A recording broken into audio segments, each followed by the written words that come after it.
Boa tarde, gente, boa noite, dependendo do horário que vocês estão assistindo, ou bom dia. Estamos aqui, Regina e eu, de novo para uma conversa. Regina, você passou perfume?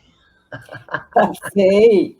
A gente tem que ficar perfumada, bonitinha, para as Você me pessoas contou nos da verem, última né? vez. Você está É, sentindo o cheirinho gostoso do perfume? não é? Eu também passei.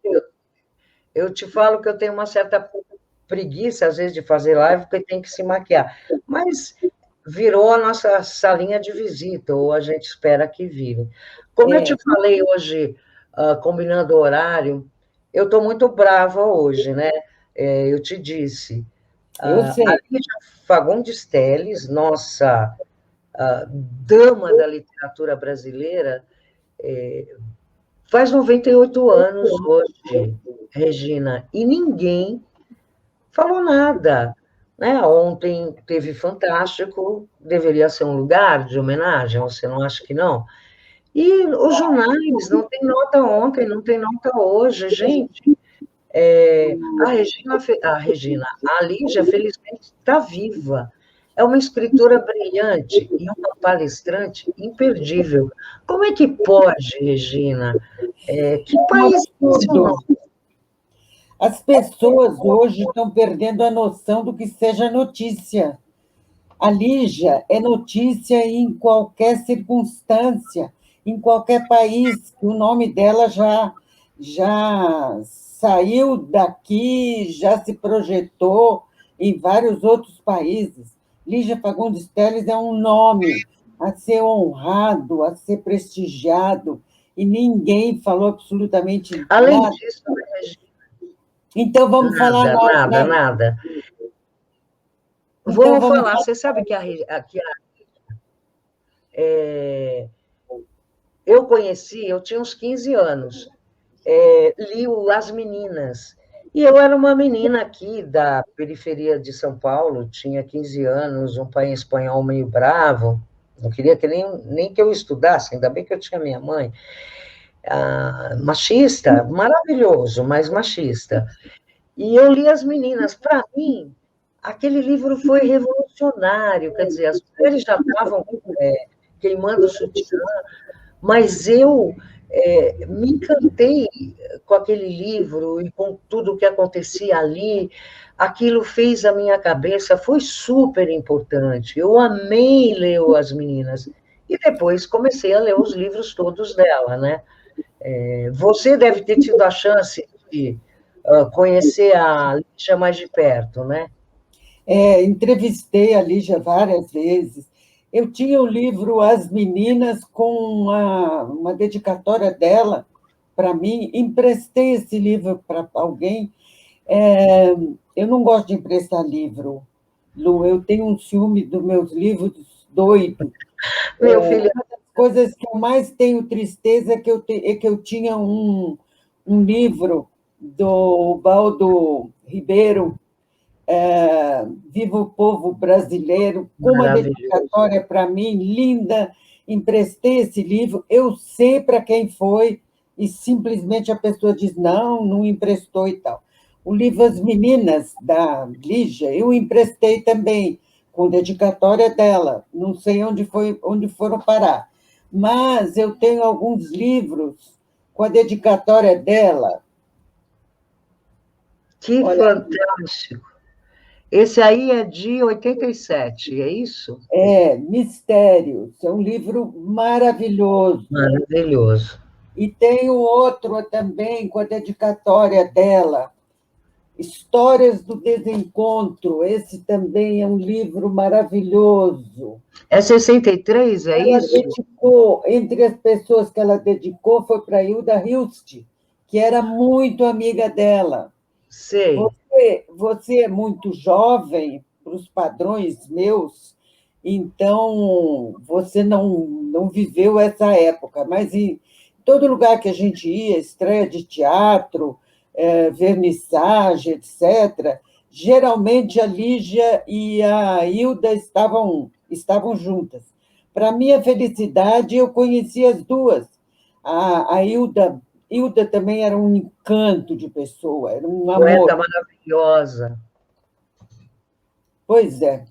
E a Lígia, eu vou te contar uma coisa que é uma indiscriçãozinha, mas eu não resisto. Quando ninguém sabia ainda que a Lígia e. Meu Deus, esqueci o nome. São os meus 80 anos. O Emílio Salles Gomes. Ninguém sabia ainda que o Emílio Salles Gomes e ela estavam de. Namoro. Eu estava atravessando um dia a Praça da República e vi um casalzinho abraçadinho, cochichando um com o outro, sentado em um banco da Praça da República.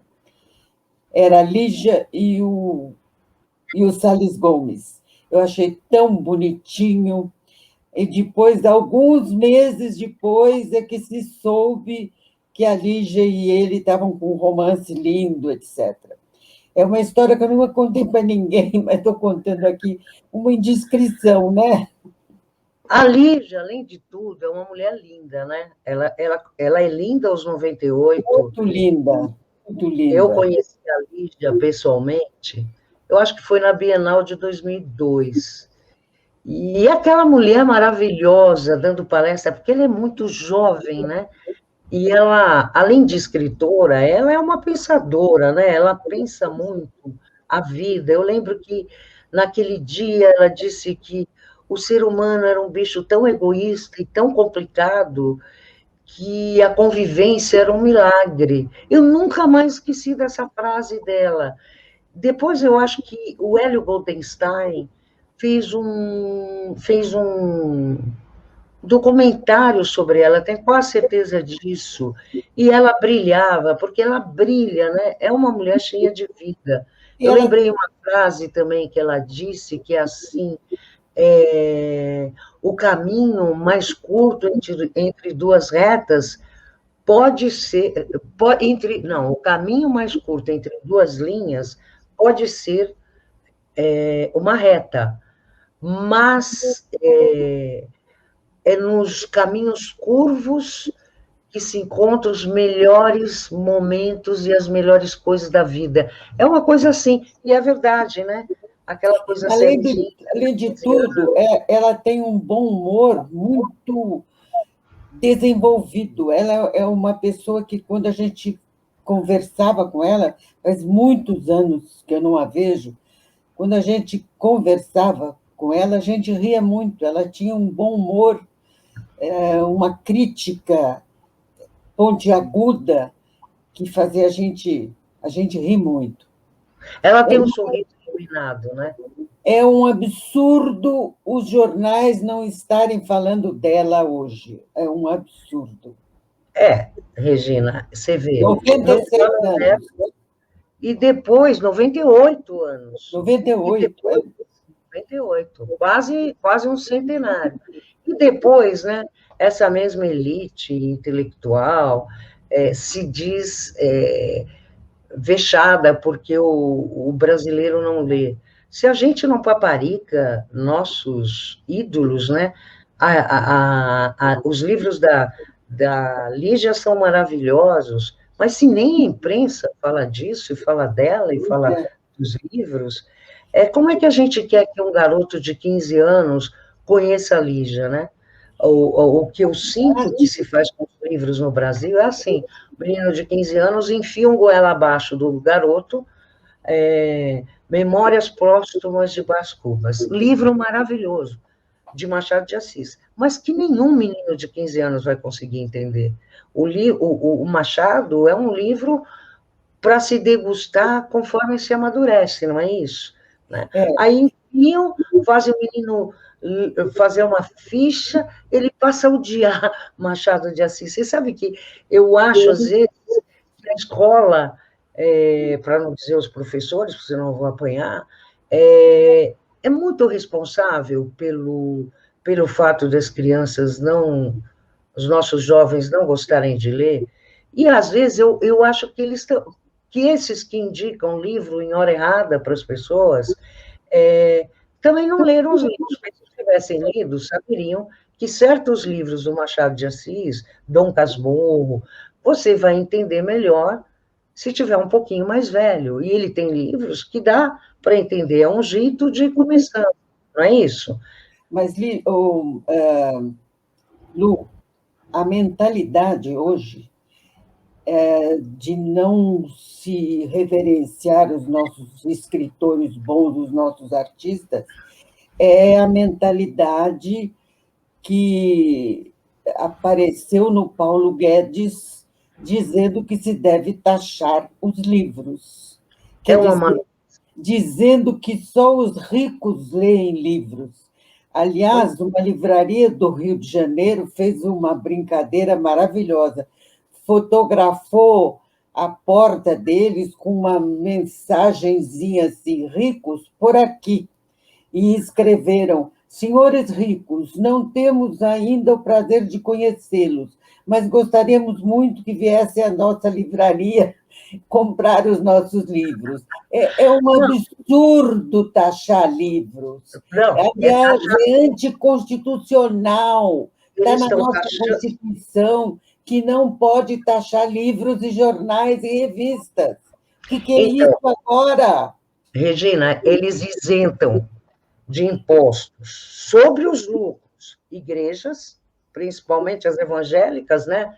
Mais de 1 bilhão, isentam armas. Quer dizer, que país é esse que isenta armas e taxa livro? E taxa livro. Você sabe que eu sempre converso com sobrinhos, com o pessoal mais jovem, que ler faz toda a diferença na vida da pessoa. Né?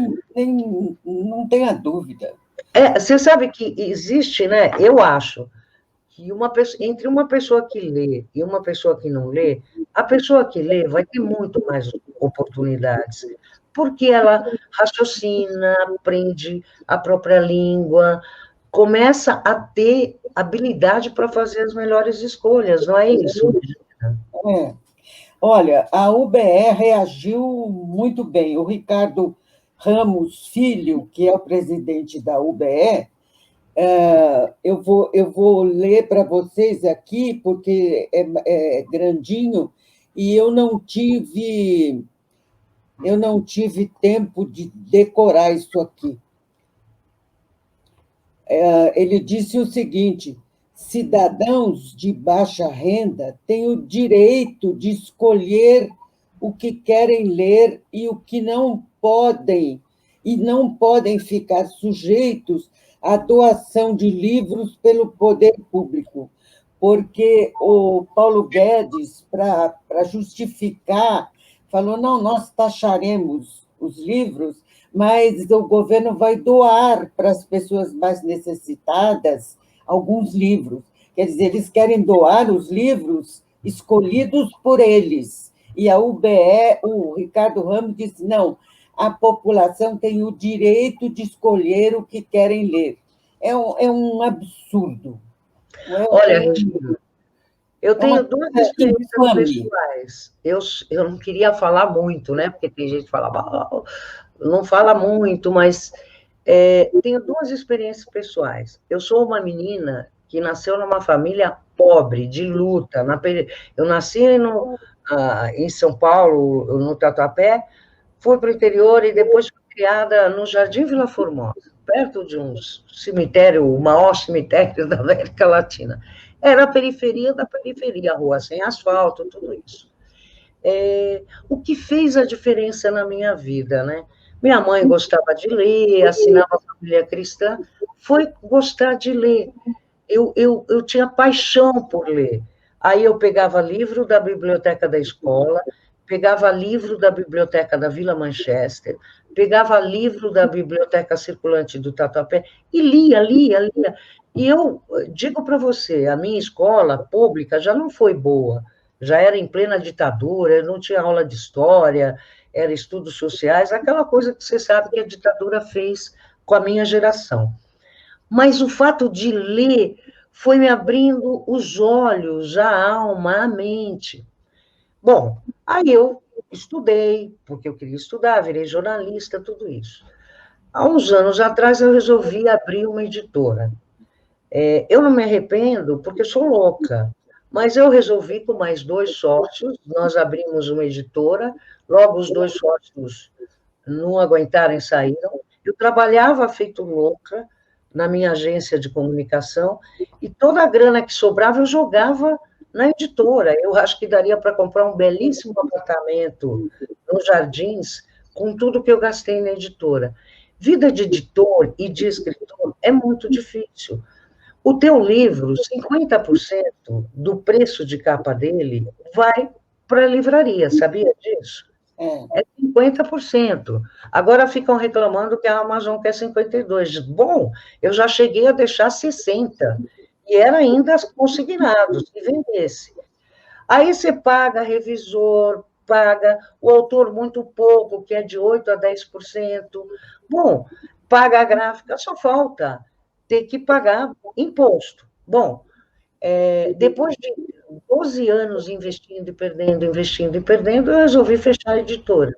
Eu tenho muito orgulho dos livros que eu publiquei, mas sem ter muito dinheiro investido e sem conseguir vender para o governo escolhe os livros que ele quer, é quase impossível uma editora sobreviver no Brasil, né? O Kozak, que tinha família com diamantes, né? Minas, não conseguiu, imagina, se a Lu Fernandes, com o dinheirinho que ganhava lá, é, fazendo comunicação, ia conseguir manter uma editora. É muito difícil trabalhar com livro no Brasil, Regina. E com essa taxação que o Paulo Guedes quer, os livros vão ficar mais caros, quer dizer, vai ficar mais difícil para as pessoas que gostam de ler comprarem livros. É de estarrecer uma pessoa conseguir pensar uma coisa dessas. E você é escritora também, né, Regina? Pois é. Você ganhou muito com seus livros? Sorrindo. Sabe com que livros que eu consegui ganhar algum dinheiro? Com os livros, eu fui ghostwriter da Ofélia Annunziato, a culinarista. Sim. E os livros da Ofélia vendiam muito. Então, como eu escrevia os livros dela, e a gente dividia a porcentagem, né? Então, ela ficava com 4% e eu com 4%. Os livros eram editados pela Melhoramentos, todos, e vendia muito. Livro de culinária, eu acho que ainda vende muito. Os da Ofélia vendiam como água. Cozinha da Ofélia, eu lembro disso. Pois é. Então, o primeiro livro foi A Cozinha Maravilhosa da Ofélia. Esse nome, A Cozinha Maravilhosa da Ofélia, quem deu para o programa foi o Cláudio Petralha. E depois, o primeiro livro dela se chamou A Cozinha Maravilhosa de Ofélia. Depois teve a Ofélia e a Cozinha Italiana, a Ofélia e a Cozinha Brasileira, a Ofélia e a Cozinha Rápida. Depois teve... Olha, já esqueci, foram 11 livros. E você que escreveu todos? Eu que escrevia todos. Que bárbara, não sabia disso. Cada vez você é como a cebola, né? Não falam isso? Vai tirando a casca e vai descobrindo novas coisas a cada camada. Que legal. E eu tomei gosto pela cozinha e acabei fazendo 2 livros meus de pesquisa, uma cozinha paulista e outra cozinha mineira. E aí foram livros de pesquisas em livros antigos da minha mãe, da minha avó, das minhas tias, viagens que eu fiz para o interior de São Paulo, para o interior de Minas, etc., e consegui escrever esses 2 livros que saíram pela Melhoramentos também. Mas aí, como o meu nome não era de culinarista, eu não ganhei dinheiro com eles, não. Ganhei pouco. Você não era celebridade. Mas você escreveu, além desses, você escreveu do seu pai também. 2 livros de contos, um sobre a Mata Atlântica e o livro Mulheres Jornalistas, A Grande Invasão. E você escreveu aquele que é um retrato de São Paulo, mas é considerado, pelo menos por mim e por outras pessoas, como o primeiro livro Um livro de contos, um livro de contos que a Melhoramentos queria que fosse um livro de contos sobre São Paulo, e quando eu percebi, eu não tinha escrito sobre São Paulo, eu tinha escrito sobre mulheres. Pano de fundo era São Paulo, mas os personagens eram todos mulheres que buscavam independência, buscavam afirmação. Foi um livro que, depois de escrito, me abriu os olhos e, surpreendentemente, eu me achei feminista. Bem antes, né, Regina? Bem antes da queima dos sutiãs, né? Foi em 68, né, que começou. Eu até assisti um filme, O Sete de Chicago, não perca, e está lá. Eu vi essa dica sua, eu quero ver. E está lá as meninas passando e jogando o sutiã na fogueira, sabe? Para mim isso era uma lenda, mas tem lá as fotos documentais, né, disso que aconteceu. Regina, você acredita que nós já estamos em 21 minutos e a gente nem derramou toda a nossa ira com essa coisa de taxar livro e isentar armas? Não é esse país que a gente quer, né, Regina? É isso aí. E antes da gente encerrar, deixa eu te dizer uma coisa. 4 colegas nossas, jornalistas, a Eliana Aberli, a Elizabeth Lorenzotti, a Nanete Neves e a Tereza Ribeiro, escreveram um livro de crônicas, Um Mar Vivo de Corações Expostos. Que lindo título! Seleção de crônicas do Escrita Blog. Esse livro aqui, eu estou lendo, Lu, e estou adorando. Eu não conheço as outras 3, mas a Eliana eu conheço. A Eliana, eu tenho uma dívida com a Eliana, porque a Eliana ficou de fora daquele livro dos jornalistas. E ficou de fora por quê? Você lembra que a editora Imprensa Oficial, ela queria uma declaração por escrito das jornalistas entrevistadas, que fizessem uma declaração que concordavam com com o nome delas no meu livro e tal. E eu não achei a Eliana. A Eliana merecia estar nesse livro. Aliás, foi a primeira pessoa que eu entrevistei para esse livro, porque a Eliana foi minha foca. Quer dizer, eu comecei em 53, a Eliana deve ter começado em 55 ou 56. Quando eu precisei contratar uma pessoa para a editoria, eu fiz um concurso e quem ganhou esse concurso foi a Eliana.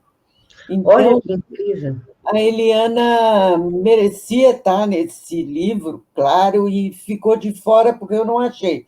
Se fosse hoje, com Facebook, com WhatsApp e tal, acharia a Eliana facilmente. Mas não foi fácil. Procurei para caramba. E como eu não consegui encontrá-la, a Eliana ficou de fora. É uma dívida que eu tenho com ela. As crônicas dela são maravilhosas. Eu comecei pela Eliana e vou ler as crônicas das outras 3 também. Então, parabéns às nossas 4 colegas que lançaram esse livro semana passada. Parabéns, eu vou ler também, hein, gente? Eu conheço algumas, a Elizabeth também fez um sobre o Antônio Cândido, maravilhoso. Eu acho que também foi pela imprensa oficial, que, aliás, também foi uma grande editora e e de 2 governos para cá parou de priorizar. É uma pena, né? Quem perde com isso são exatamente as pessoas que o Paulo Guedes diz que não leem. Não é verdade que não leem. Não leem porque não têm acesso, não leem porque é caro, não leem porque não são estimulados. Eu era bem pobre e dou o meu depoimento pessoal. O livro fez toda a diferença na minha vida. E eu tenho o maior orgulho de ter começado a ler cedo, sabia? Né? Pois é. Eu também devo ao Monteiro Lobato a minha vontade de continuar lendo, que eu li quando criança, garota, eu li todos os livros do Monteiro Lobato, lia, relia, achava maravilhoso, continuei lendo, eu li até de madrugada, e depois, quando eu ia para o colégio, eu dormia no bonde. Eu ia para o colégio, de bonde.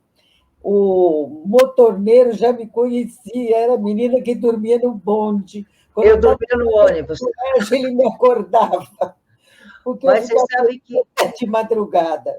era bom ler, né, no transporte público. Eu lia e eu lembro que eu descia do ônibus e às vezes eu estava tão interessada no livro que eu ia andando e lendo, indo para minha casa e lendo, porque estava tão bom, né? Nossa, isso me abriu o mundo, né? Me mostrou o universo, me mostrou que o céu é o limite, que o mundo é grande, que as coisas podem ser muito legais, que você tem que ir à luta. Nossa, livro é tudo na minha vida, tudo.